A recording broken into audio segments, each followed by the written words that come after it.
ओम नमो Narayan channel प्रस्तुत करता है श्रीमद् भागवत महापुराण के अध्यायों का सरल हिंदी रूपांतरण। आइए सुनते हैं। ओम नमो भगवते वासुदेवाय।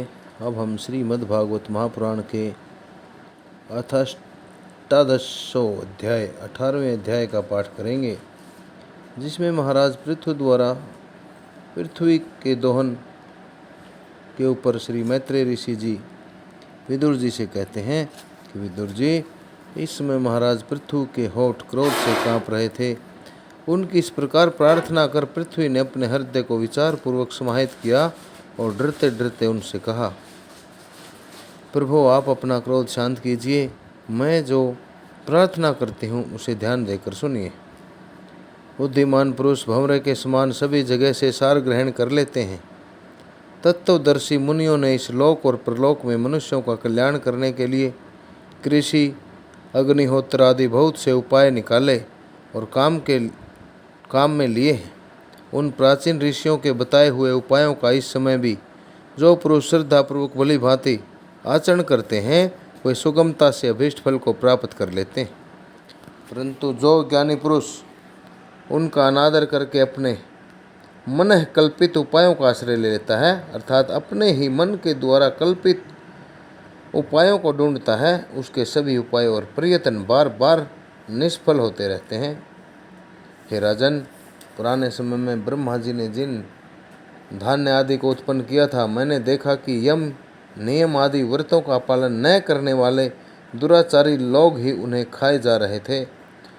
लोक रक्षक आप राजा लोगों ने मेरा पालन और आदर करना छोड़ दिया, इसलिए सब लोग चोरों के समान हो गए हैं।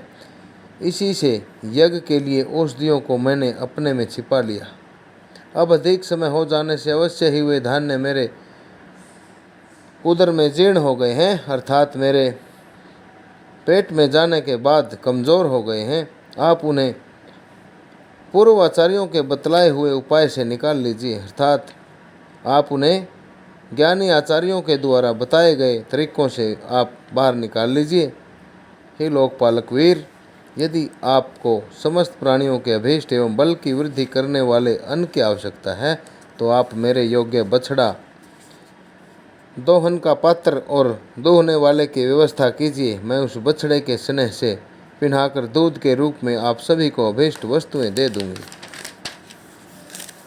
राजन, एक बात और है, आपको मुझे समतल करना होगा, जिससे कि वर्षा ऋतु बीत जाने पर भी मेरे ऊपर इंद्र का बरसाया हुआ जल सर्वत्र बना रहे, प्रत्येक स्थान पर बना रहे, मेरे भीतर की आर्द्रता सूखने न पावे। यह आपके लिए बहुत मंगलकारक होगा। पृथ्वी के कहे हुए ये प्रिय और हितकारी वचन स्वीकार करके महाराज पृथु ने स्वयंभव मनु को बछड़ा बना और अपने हाथ में ही समस्त धान्यों को दूह लिया।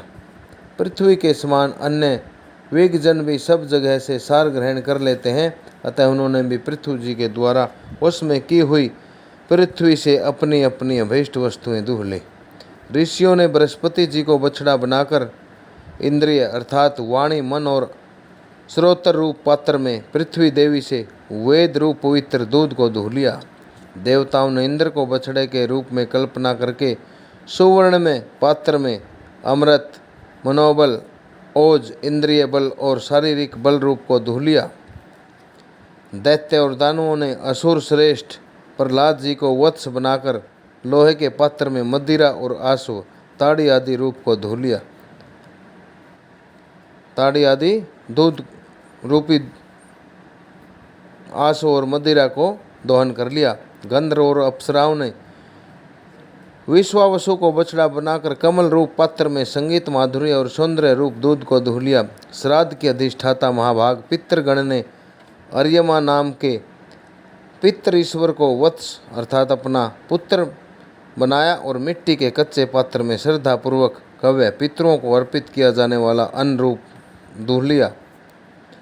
फिर कपिल देव जी को बछड़ा बनाकर आकाश रूप पात्र में सिद्धों ने अणिमा आदि अष्ट सिद्धि और विद्याधरों ने आकाश गमन, आकाश को जाने वाले आदि विद्याओं को दूह लिया।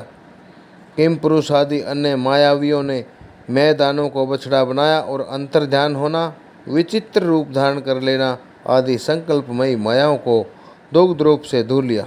इस प्रकार यक्ष, राक्षस और भूत पिशाच आदि मांसाहारियों ने भूतनाथ रुद्र को बछड़ा बनाकर कपाल रूप पात्र में रुधिर अशुभ रूप दूध को दूह लिया।